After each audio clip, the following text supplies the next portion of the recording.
am literally exhausted. I hope I don't look too much like a mess. Hi, I'm Chris. Welcome back to whatever the this is. I still don't know. What I do know is that today I've decided I want to rank all of Penelope Douglas's standalone novels. Now, I think I've read all of them. They have 5 standalones, and then they also have 3 series. So, like, the 3 series got Fall Away, Devil's Night, and Hellbent. And then standalones, we've got Misconduct, Punk 57, Birthday Girl, Credence, and their most recent standalone, which is Trisix Venom. So yeah, I'm gonna just rank them. I've done a video kind of similar to this a little bit ago where I ranked all the books in the Off-Campus / Prior Use series by Elle Kennedy. We're going from least favourite to favourite. I don't know what other people rank, but I think I've got a bit of a different ranking to other people, but it's also 5 books, so like how different can it really be? My least favourite is Misconduct. I don't even own this book in paperback, but to be fair, it's because it's traditionally published, and that puts me off buying it because it won't match all of these standalones. Like, look at how nicely these all start. Let's actually talk about why I rated this last. It's just not as good, and that's okay. The book is good. Like, I've read worse. Like, this book is better than some of y'all's faves best. That's like 100% a lie. The plot of this book is quite good in my opinion. We're following Easton and this guy who I have no idea what the name is.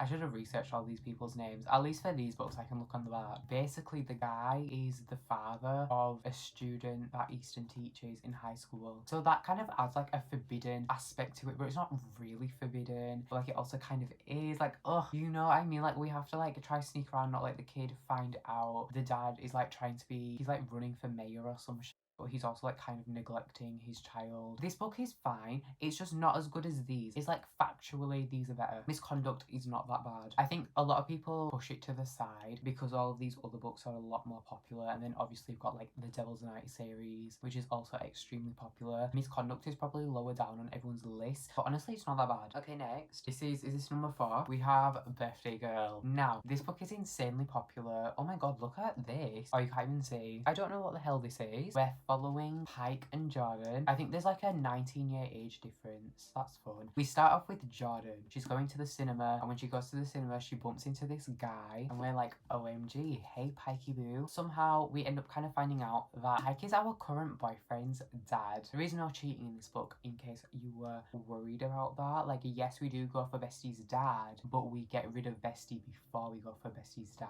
Okay, great, love that. This book is fine. I think this book was a bit underwhelming in my personal opinion. It's better than Misconduct though. Even though it's not really that long, it's kind of giving slow burn energy. I feel like for romances like this, you need to establish a really strong emotional connection before anything can happen. It drags a little bit in my opinion. I also think the third act conflict and what happens as a result of the third act conflict is stupid and annoying, which is kind of like a shame. That's going to set up another standalone by Penelope Douglas whenever that book is going to come out. I don't even want to tell you the title because it kind of gives things away. But like, whenever Penelope Douglas is thinking of releasing that book, I swear like that book has been in talks for ages. But honestly, like, yes, this is good. Yes, I think you should read it if you're willing to go into an ex-boyfriend's dad romance. I know a lot of people might be a bit cringed out by that. If you want to read it, read it. And if you don't, then don't. Third place, bronze medal, Trisix Venom. Love this book. This book is insanely long, but it does not feel this long. This book is 568 pages, and honestly, I think it's a good length.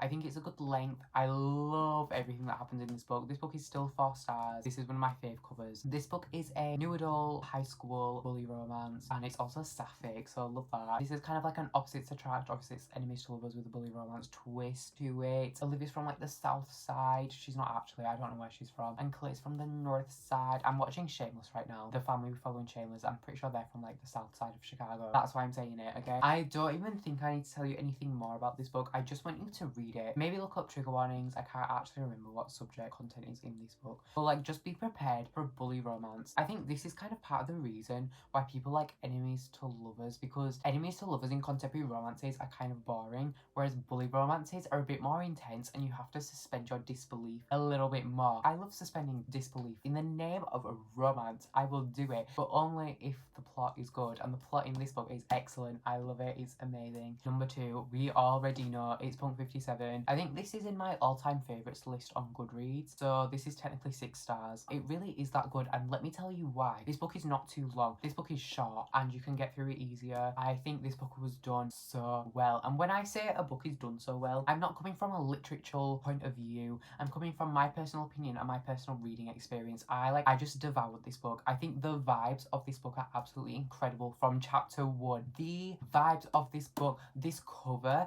is the perfect artwork for this book because the vibes just emanate from chapter 1. We're in like an abandoned theme park. Come on, if this book was a colour, it is purple. Season 1 of Euphoria, like the purple and blues and like the cinematography, that is how I feel in reading this book, or that's what like I imagine. I love this book. Misha and Ryan, who were pen pals when they were like young, they go to different high schools, but then Misha ends up transferring to Ryan's school under a fake name, so Ryan doesn't know who Misha is, but Misha knows who Ryan is, and then Misha finds out that the Ryan that he has been reading about from these letters or these pen pal emails, what the ever, is not the same Ryan as the one in this school. I understand people don't like this book because they don't like bully romances, they think it's a bit far-fetched. Why would you fall in love with someone who is an absolute bitch to you, who's an absolute menace to you? We've got to suspend disbelief with high school bully romances. I want to reread this book and tab and annotate it so badly, but like my TBR is too long for that, so I can't, okay? We're on the final book, aka the best book technically. However, I think I would put Punk 57 very much on the similar pedestal as this next one. I'm so sorry, but my favourite Penelope Douglas standalone and my favourite Penelope Douglas book that I've read overall, it's Credence. This book isn't objectively better than the other ones that I've mentioned. I personally just enjoy it more. I personally just think this one is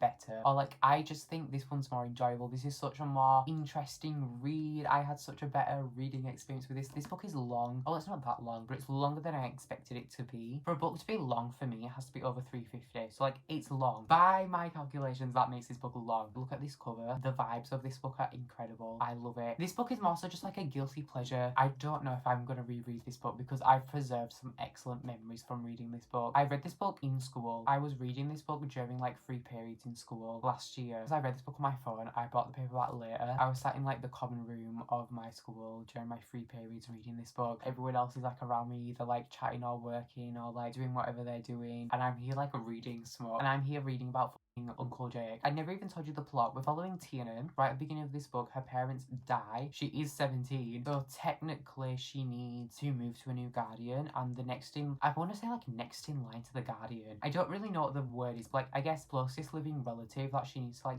be with is her step uncle Jake. Emphasis on the step. It's her dad's step brother, so the dad and his brother have absolutely no relation with each other. You know, like how you get married into a family, that type of vibe. No blood relation. Her step uncle is like, I live here in the woods, you're almost 18, like you don't have to come. But she's like, my life is shit right now, so yes, I'm moving. So she ends up moving to this place right here and meets Uncle Jake and his 2 sons, Caleb and Noah, and we get some romance and lust. Here's my one complaint, and I can't really emphasize it too much without spoiling, but there is one guy in this book that I absolutely despise, and I think he's also kind of the reason why a lot of this book gets backlash. Every time he's on the page, he frustrates me. Again, I can't say who because I don't want to spoil. I had to look past it, but it's so hard to look past it. You know, if you've read it, you get it. Like, this is like one of the more memorable She Has to Choose One books that I like have like a genuine feeling and connection to, and I think that is part of the reason why this is number 1. I have memories of being like genuinely physically